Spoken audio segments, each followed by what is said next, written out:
Danilo Pérez, thank you for joining me so that we could talk about Wayne Shorter and this upcoming concert at the Hollywood Bowl on August 23rd, where I think anybody who is anyone who is part of the jazz world is participating. There's Herbie Hancock, Terence Blanchard, Ron Carter, Jack DeJohnette, Carlos Santana, Esperanza Spalding, Kamasi Washington, and then also your partners in Wayne's last quartet, John Petitucci and Brian Blade. So let me ask you about something from a different point of view, and that's based on a conversation I once had with Terence Blanchard. He said that working with younger musicians makes him a better artist. How do you think Wayne Shorter working with you made him a better artist? Wow, that's a very deep question. I think one of the things that I think we could talk about it is in the side of mentorship. I think working with us, sharpening his mentorship abilities. I could see a development as time went by and how he was able to integrate his genius and share that with us, and then use the I would say our comments, what we were listening, what we have been exposed to. See, for Wayne, things were not just music, it was about life experience. And so I think he liked to be around younger people. He really did. And I remember hearing many comments when we were in the airport. He would say, wow, it's a lot of young people out there.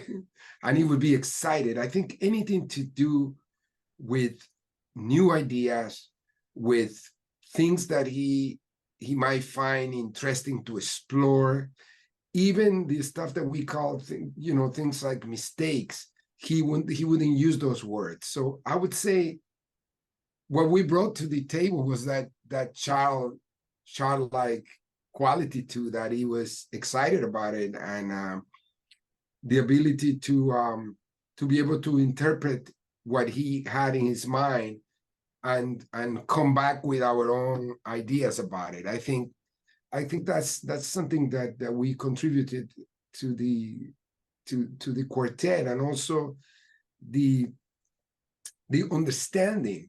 I think there's an understanding that was full of respect, commitment. We were very committed, and the desire to learn the language, the universe of Wayne Shorter, because we love his music, but we also love him as a person. So, I think that all of that was important to him. You described it as the universe of Wayne Shorter. Did that universe seem to get bigger the more you spent time with him, the more you worked with him? Oh, yeah, that's exactly correct. When you thought you really knew, I would say, we were like, wait a minute, you haven't told us that. He always had things that he was thinking of, and he lately was remembering a lot of things from the past. So being with Wayne was endless. It was an endless conversation. You never get bored, for sure. But also he seems to be pulling out all these stories out of a bag. He was so interesting in the world, so interesting in people, that I think he just he just never he never got bored. His creative mind was always working. He challenged convention all the time. He questions the norms. He taught us all of that. He will inspire us to push the boundaries of our own creativity. He will ask, he asked me, do you play everything you think of? Do you think you can play everything you think of? He said, Miles Davis asking that question, And I say, what do you answer? He goes, I left it silent. And Miles Davis said, I know what you mean. So I basically, when he asked me that, I left the silence too. And he goes, yeah, okay, I see. Did you ever imagine when you were first getting into jazz in Panama that this would be a landmark part of your career? No, no, the first time I heard Wayne was in a record called, in a song called A Remark You Made from the Weather Report years. And I heard that tenor sound. It went right to my heart. You know, it really, the way he phrased the sound, I heard that as a call to go into jazz for me. And I was studying electronics at that moment. So I actually remembering, you know, a month later, I went to the last test in electronic. I left it and I left to United States. So no, Wayne always seemed like somebody who was in another universe. You know, I love his music, I follow his music, but he was just like from another galaxy. So I never thought I would ever be with him in this way for so many years.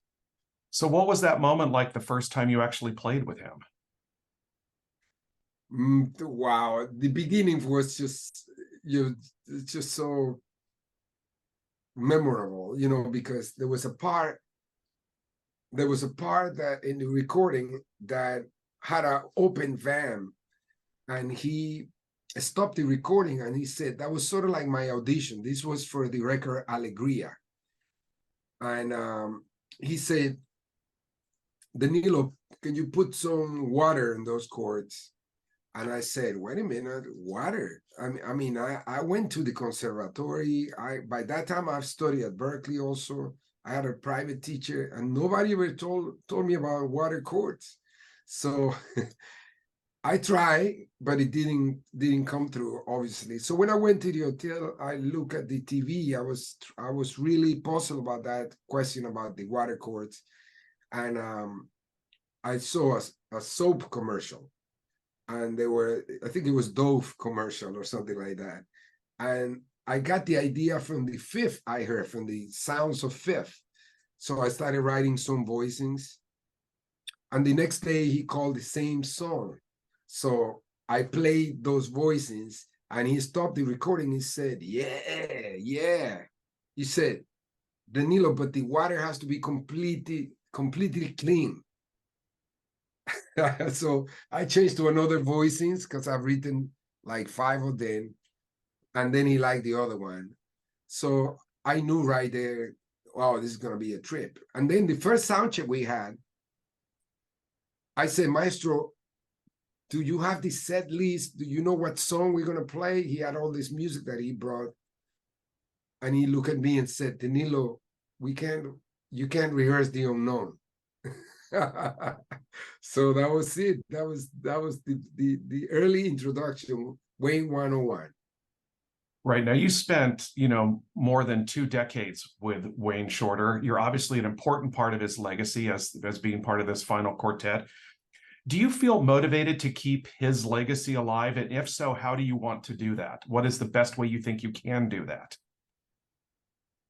Well, I think we have to acknowledge, all the lessons, the mentorship, the music that we developed together, the family life, the creative process to all the aspect of our life. He taught us to bring that to our life. And he also taught us to question why music exists. What is the purpose of music? Music or life, what comes first? How do you apply creative thinking? How do you use music to spread hope through the world? He questioned me, why are you married? Why are you afraid of marriage? That's what he said. So I think it's our duty to share that experience with others. It's our duty to spread the message and to really open our eyes to the realization that your life and what you do is a process, and that before you are an artist, as Wayne taught us, you're a human first. So those lessons cannot be, they're very important lessons. I believe that Wayne will live in everything we do from here on, and everything I do every day, I think of him. He was more than just a musician figure for me or a supreme genius. He was almost like a father figure. I would say a father figure to me and to Brian and John. And we're going to be committed to continue spreading the message. Right now in the world that we live on, we need music, we need art, we need musicians to reimagine a new world. That's why we're going to continue this journey and pay homage to our great mentor. Well, when somebody like Wayne Shorter asks you questions like that, like, what purpose does music serve, or how do you want to use your music to spread the word? When you first get asked questions like that, you have a certain amount of life experience and you have answers for that moment and that time when you get asked the question. If you're asked the question again 10 or 15 years later, do those answers change? Has your perspective on how to answer those questions changed even since his passing? I think they're becoming deeper, they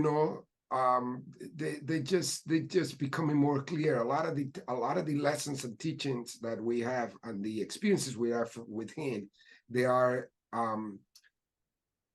homework for life. They're life work, because Wayne taught us he taught me to practice harmony and peace in my life.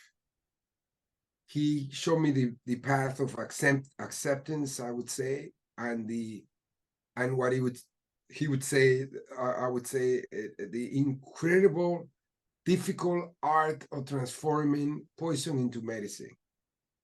I think I keep practicing. I got a long way to go on this.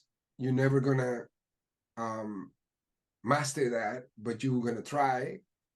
And every time I go about my life and music and what he taught us, go and travel the road less traveled. Five for happiness. Let that draw your musical path. Celebrate life and the awareness of the power of individuality within collectivity is one of the greatest lessons we learned from him. I think that embodies a lot of his legacy. God, how we could use messages about collectivity today, right? Yes. Yes. I read a profile that Nate Chinnon did for the New York Times on Wayne in 2013.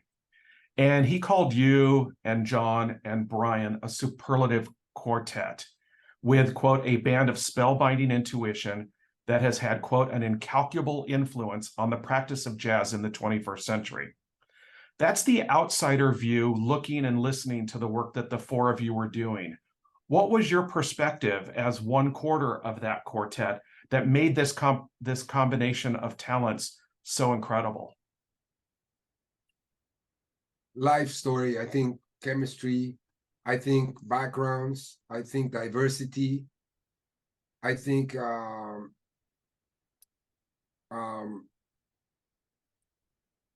I would say that what I'm calling something that Wayne encouraged on all of us, collective genius. That's what I think. He encouraged us to go deep in our soul, do soul searching, come out with things that you never, he opened the gate for us. And we hopefully answered the call. That's what I believe.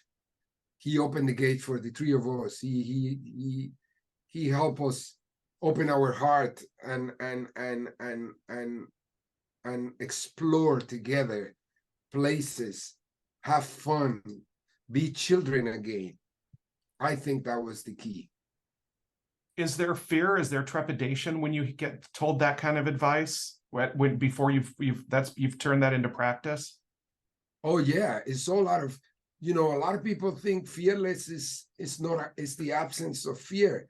For me, it's like it's acting upon that moment. when I feel afraid. I still feel fear. I felt fear to the last second of our last performance. But you know, I guess you start to get more comfortable with the uncomfortable. And Wayne would have a nice way to do it. Like we created a ritual. See, this was also, I want to give you the inside back. Before we play, we had a ritual. We put our head together and we go, you know, and then the whole idea was like he inspired us to play and compose music in the way you want the world to be like, you know. And I think he said to us many times, he said we cannot let tragedy, let me see if I quote this right, we cannot let tragedy stop us because tragedies are temporary. And then he said, so are victories, but we are constant. He said, play what you wish for, play your dream, play your instrument like if you're conducting an orchestra. Go beyond what music is. Let's go for it. Let's go for the universe. Is what would say? He said, let's go for all the universe or none. What shall it be? That would be, and then he would say, 10, 10, 10. And that's how we start. That sets the bar pretty high for each of you before a show, doesn't it? Oh yeah, I'm telling you, we write, but this time I'm like this. Oh my God. But it's a nervousness, feeling supported by your community, feeling Wayne never make you feel less or your ideas were not important. It was like a children conversation. For him, he saw, I think what he felt was anything that we did for him, like there were a couple times that I said, oh, I don't, oh my God, this is not it. I'm completely lost. He saw, I heard that as an opportunity. I think I heard Miles Davis did the same for Herbie, and Herbie talked about that. And I think that's what Wayne was about. You know, he really was the example of that. He wasn't judging, it wasn't no judgment. He was just so in the moment that for him, there's nothing lost, there's nothing wasted. And yeah, he taught us that. You know, it's interesting as you're talking about this, Danilo. I'm a lapsed piano performance major, classical tradition. I wish to God I could play jazz music, but my ear training was just never good enough to get there. But you know, I'm not done with my time on this planet, so you never know, something could happen. But as you're talking about these ideas that Wayne expressed to you are not ideas you're going to learn in any school. No teacher is really going to say this is what you need to do. So how do you reconcile what you were brought up to believe with what Wayne told you so that they meld together? Well, the first thing I want to tell you, we have nowadays something called the Berklee Global Jazz Institute, where we've been able to create a context that the students that come learn about this in different ways. For example, the first thing I noticed that, you know, my ears were fine, but when it came down to play by ear, fear training instead of ear training. We need more fear training. I can bet you I can help you and you will never feel that way. You know, we work on it. We work on it. And it's about working about fear training, no ear training. The other concept that I also that we share, that we share at the global, we encourage a student at the Berklee Global Jazz Institute, something we call, instead of improvisation, we call comprovisation, which is something Wayne taught us. You know, you have a piece of motif, and how do you expand that? That's more of a comprovisation. It's a mixture of composing with improvisation. That concept started to get in your mind. The other thing that we call, when we get into that state of of floating, like not knowing how we're going to start, how we're going to end. We call that zero gravity. And there's a documentary that's coming about Wayne live, talk about zero gravity, you know, in different forms, you know.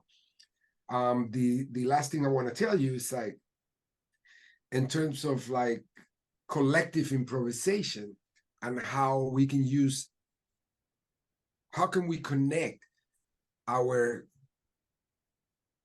technical facility with our ideas, what you hear, and the purpose of supporting each other, you know, in a way that you start to think about exchanges of ideas.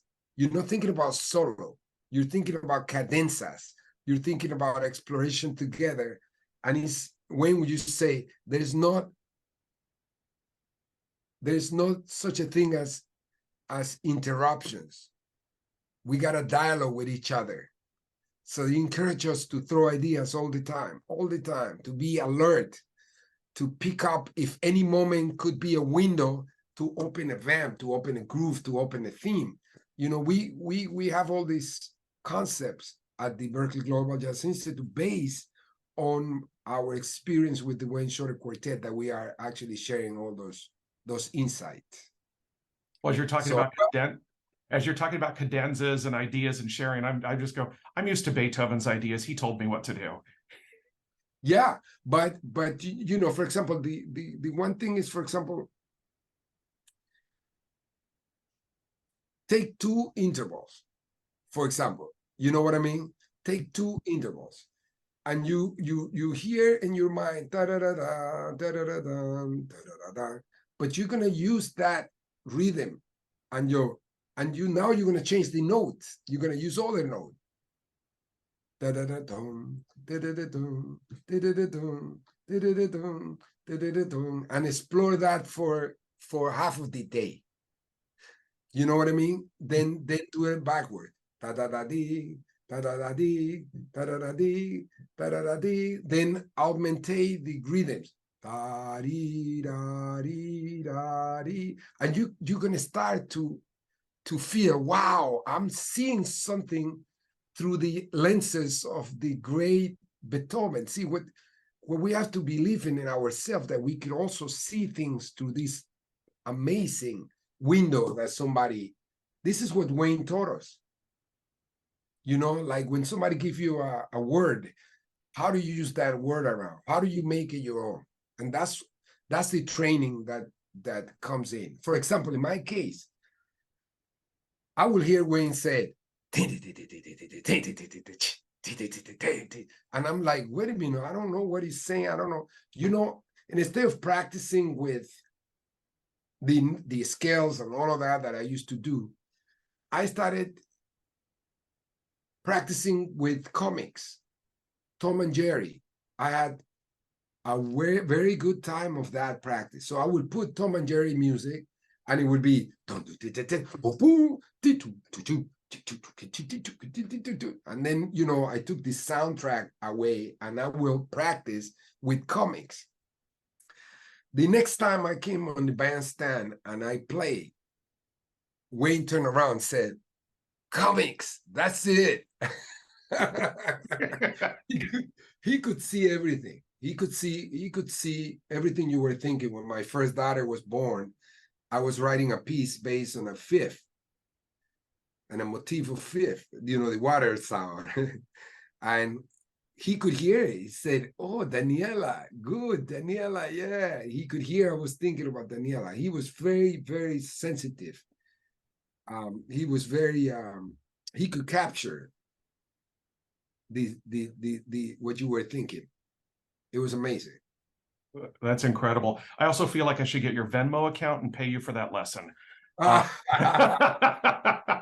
You know, I will invite you to, when I do workshops, I do open workshops about it. And believe me, I'm working to make things easier, you know, to really for people to get a chance to feel this, because it's really, it's something that Wayne also encouraged us to do. We need to share, we need to open the door for other people. Everybody can can enter this dimension for sure, no problem. Right. Now, if I'm correct, John Patitucci was on your 1998 album Central Avenue. Yes, And Brian Blade first recorded with you on your 2000 album Motherland. yes. So I don't know if Motherland came before or after your first work as part of the Wayne Shorter Quartet, but I'm assuming that apart from your relationship with Wayne evolving over these 23 plus years, that your relationship with these two guys, which I know continues, has evolved. What do you think is most important about what the three of you share on stage, both as human beings and then as artists? Yes, we recorded Motherland first before we played with Wayne. It was actually a month before to the early 2000, and it was Robert Satan who was producing Wayne's record Alegría, and he had heard us to playing together, so he said, you know, you should try this trio. Terry Ling introduces me to Wayne. I mean, put on his mind to get me to audition, and I auditioned. Unfortunately, she didn't make that recording we had of Alegría in New York. So Robert Satan said, I just heard Danilo call Brian Blade, and that's how this became the quartet. So I would say love, respect, and a true desire to celebrate life. I mean, we love each other. These are my brothers from another mother. These are people that I feel, you know, when I play with them, I just they make sense to life for me. They make sense to be living. They make sense to be a human, to be in this earth. And I feel a resonance, like a you know, I feel excited, I feel awakened. I just love playing with these my brothers, and it's a hard feeling to describe. We really support each other, and we have a way to interact that is very, very, very unique to me. I found very special the way we talk to each other through music. Well, speaking of speaking through music, this show at the Bowl is, like I said at the top of this interview, has sort of a veritable who's who of important artists in jazz. What are you looking forward to most about what this evening is going to do in terms of honoring Wayne and the music that you're going to get to be a part of and get to witness? I would say celebration. We witness to be together, to celebrate, to acknowledge the spirit of one of our greatest mentors, and to promise Wayne that we'll continue the journey, all of us together as a family, collectively, for the betterment of humanity. Well, it's an evening I'm very much looking forward to. So I can't wait to experience it. I also wish that I had been there at Groton Hill Music Center on March 4th of this year, because I saw a video that I believe you posted on your Instagram account where you did an impromptu piano improvisation dedicated to, quote, the infinite Dr. Wayne Shorter. What do you remember about that particular improvisation and what was going on in your heart and mind as you were performing it and creating it? Oh man, I was crying all over the place. For me, it was therapy. Almost didn't make it to the.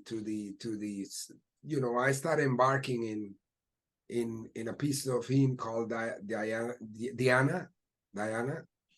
and as I got lost in the piece and I started, I was watered down, man. That's all I remember. I just felt I was saying, I'm gonna find you no matter where you are. That's what I was thinking. You know, it was a very emotional moment in my life ever, because I was playing and I was crying and I was holding myself so I could finish the piece. That's all I remember. I have to tell you, it's absolutely beautiful and moving. And I know improvisations aren't supposed to be formalized and recorded, but damn, that was incredibly beautiful. Thank you. My daughter told me that I I felt something different. Were you in tears? I say yes. He said, I heard the tears on your playing. I hear the energy. I felt it. I'm serious. I did. I almost started crying, she said. Yeah, it was an amazing moment. It was very generous of you to share it, since it was so deeply personal. Yeah, I was, as many of us who really kept, Esperanza, John, Brian, Terry, we kept touching base. It was a big hit. It was a moment that we all knew was going to happen, but it's a moment that you don't want it to happen. So we all went into a deep soul searching, and cope with the idea that physically he's not going to be here. And, for me playing that day, I didn't know I could do it. I was so out of the energy, but somehow it worked out incredible, because as soon as I started playing, I just felt his voice saying, "Yeah, that's it. That's it. That's how you do it." And for me, that moment was therapy. I needed that therapy. And then we went on tour with Brian and John, and we did therapy together. And we remember stories together. And I remember having a day of pulling out all these photos and remembering memories and things he said. And that was what it was. It was music therapy. Well, and you're very lucky, because he doesn't get to just live in your heart and in your mind. He gets to live on through your music. Oh, thank you. And he told Downbeat Magazine, I think they did a cover story on you in 2022, that he first saw you in Dizzy's United Nations band on television. And his response was, this guy is onto something. He's a storyteller. Wow. We all only have an infinite amount of time on the planet, but what are the most important stories that you want to tell? And how will Wayne's influence find its way into the way you tell those stories moving throughout the rest of your career? I gonna keep fighting to find music that brings us together, that more and more every day. I want to make music that resemble the potential of where I come from, Panama, the heart of the universe, center of the world, heart of the universe. I want to make music that brings people together, that connect us in deep ways. And that's my goal. Reach out, make music that becomes a musical bridge in the world, and keep accessing all these different commentaries, create global jazz, where people from all the different backgrounds feel they find a place of connection there. And I want to be a good ambassador to my country and to the legacy of my mentor, Wayne Shorter, and Dizzy Gillespie. Right. Well, I think you're doing a damn fine job of it so far, and I can't wait to see this performance at the Hollywood Bowl and any other opportunity I get to see or hear your music. So thank you very much for your time, Danilo. Thank you very much. So good to meet you.